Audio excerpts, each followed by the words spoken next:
pioneer is really someone who is going to be leading a fresh expression of church. It could be a lay person, an ordained person, and it's people with skills that are going to be creative, entrepreneurial, ability to create and form community, the ability to articulate their faith and see a church beginning to take shape. I think the important thing, though, to say is there isn't one type of pioneer.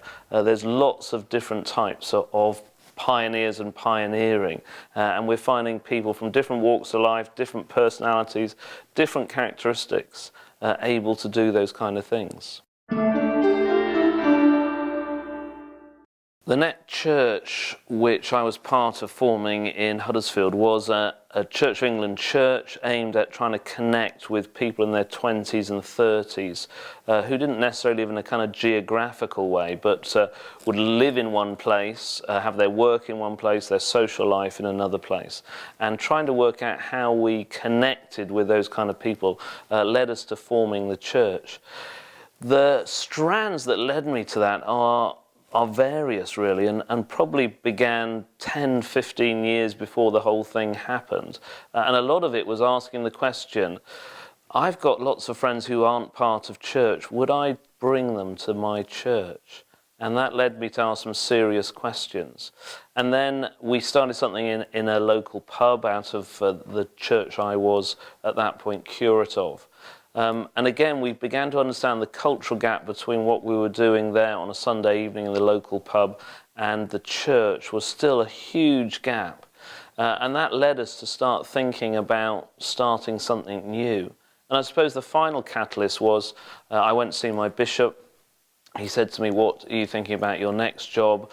Here are a couple of possibilities. And to which I said, I really don't want to do either of those things. So I think in exasperation, he said to me, well, what do you want to do? And this was my moment.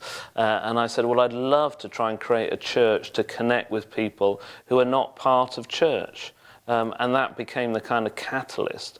And then I read in the local newspaper just after that 53% of people in Huddersfield had no connection with any religious organisation. I thought those exactly are the people that we want to connect with.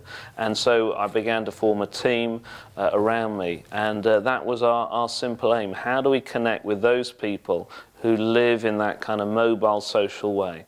And enable us to connect with them and them to connect with God. When we first proposed the net, I think the diocese did kind of wonder what on earth we were suggesting was going to happen. And my argument to them was, you've got 214 parishes that are effectively all working in the same way. Would it be possible to try one church that was trying to do something different? And the diocese saw that. I think they saw that that was a very sensible option, and we did need to start experimenting to connect with the people that we wanted to connect with. I've always felt that finances follow vision, and if you get the vision right, the finances will follow. When we started the net, my pay was covered, but apart from that, nothing else was provided by the diocese. And so as a team, anything we wanted to do or to have, we had to provide for ourselves. And I think that's a really important part of discipleship, is helping people to understand as they come to faith and grow in their faith, that actually their money is part of that whole thing of discipleship. And we found, actually amazingly, within 3 years we had the highest per capita giving in our diocese. Many of those people who had come to faith from no Christian background.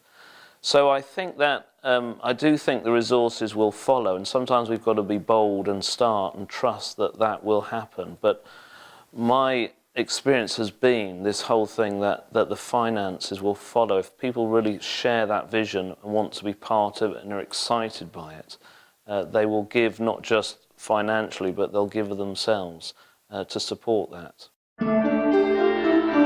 And And I like to say that church, I think, is defined by relationships, our relationship to God, our relationship to each other, our relationship to God's world, and our relationship with other churches and the church in general.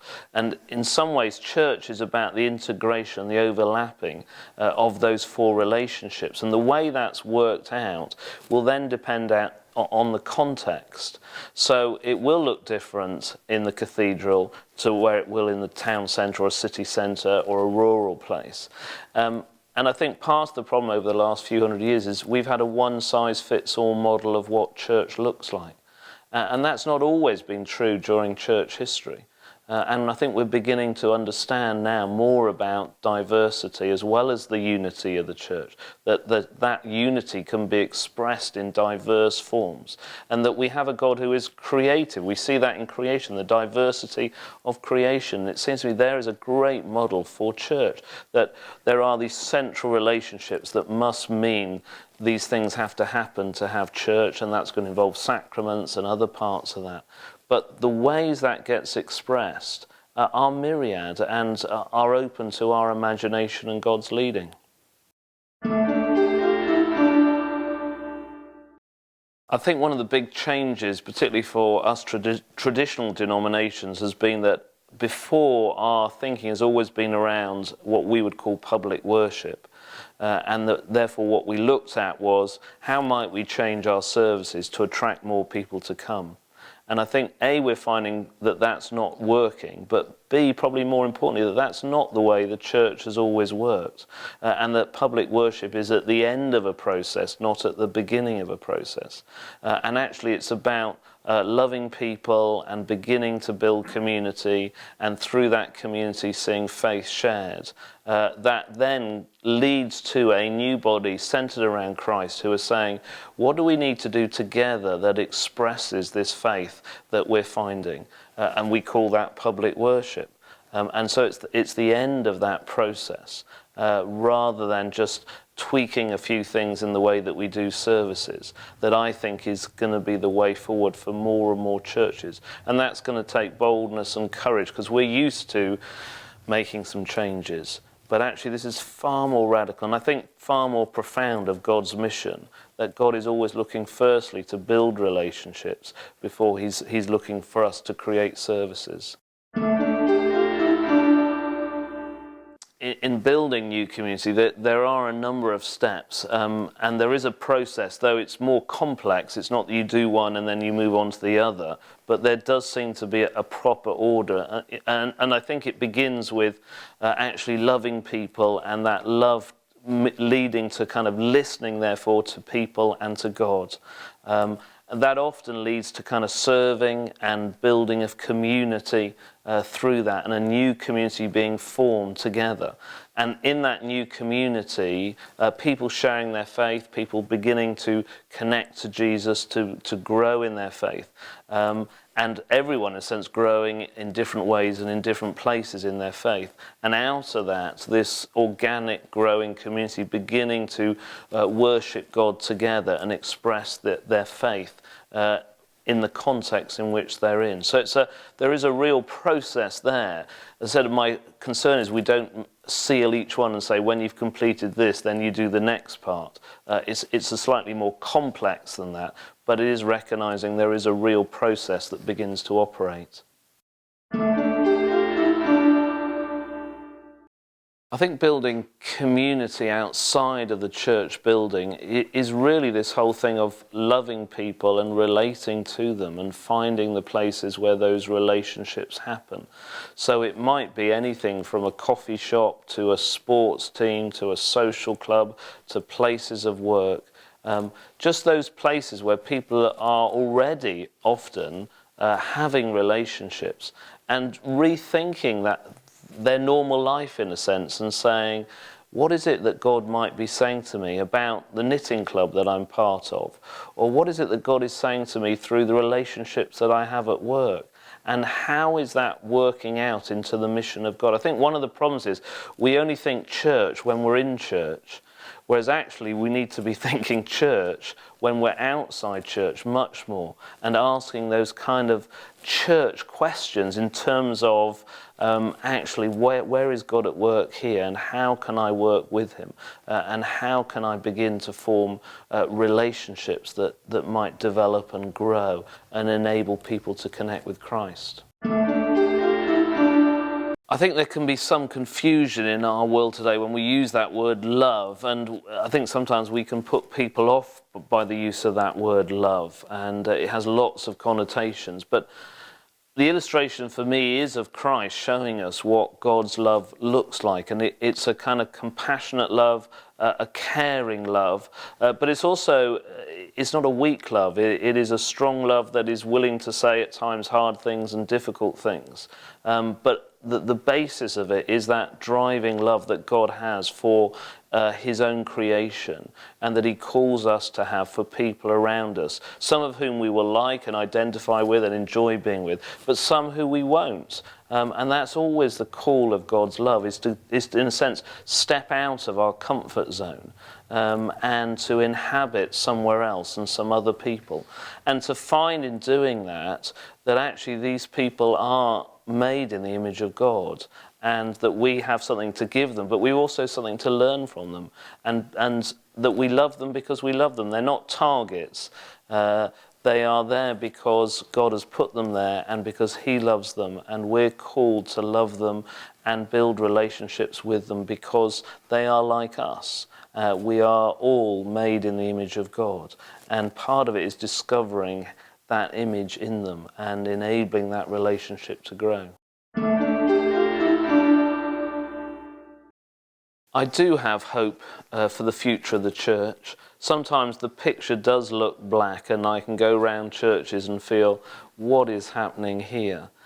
But I also see real seedlings beginning to come out of what feels like barren ground. And it is around these issues of churches beginning to say, how do we re-engage with our community? We've kind of withdrawn into our church building. How do we now begin to come out of that and engage with people and engage with our community? So many churches asking this question now, well, what is church? And are the things that we're beginning to do not on a Sunday, could they be church? And how might they do that? And then this whole thing of, well, what does it mean to be a Christian? What does it mean to be a human? What does it mean to be formed in God's image? And how is the community that I'm belonging to as a Christian helping me to do that? And in all those places, I see real signs of hope. I think sometimes it feels like kind of Easter Saturday and we're in the dark, and there are days when I kind of think, oh, actually it's all finished. But I think there are real signs of hope. Someone was saying to me the other day that it's a bit like the Emmaus Road experience, with the two disciples walking along thinking, do you know what, the game's up, it's all finished. And there are times when, if we're honest, we feel that. And yet, actually, they met with Jesus and the situation was transformed. And I hope and I pray that this is an Emmaus experience where we think that maybe this is the end, but actually this is a new beginning. I think the danger sometimes with this is that it can seem incredibly complicated to do, and you've got to go through all these processes, you've got to go through all these committees, you've got to go through all these courses. And I think my encouragement would be, try some things, see where God is at work and build on those. One of my favourite things to say is there aren't failures, there are only prototypes. And don't be scared of trying something and it not working, but then asking the question, well, why didn't it work? And what might we do that would enable this to work? And you will learn far more from that than you ever will from any book or from any course, in actually trying it in your community, reflecting on it, developing it. But I would really urge you not just to sit and think about it, but to think what would be some first steps that you could take to enable this to happen, and to get going on those and learn in that process so that you can really take part in God's mission in your community.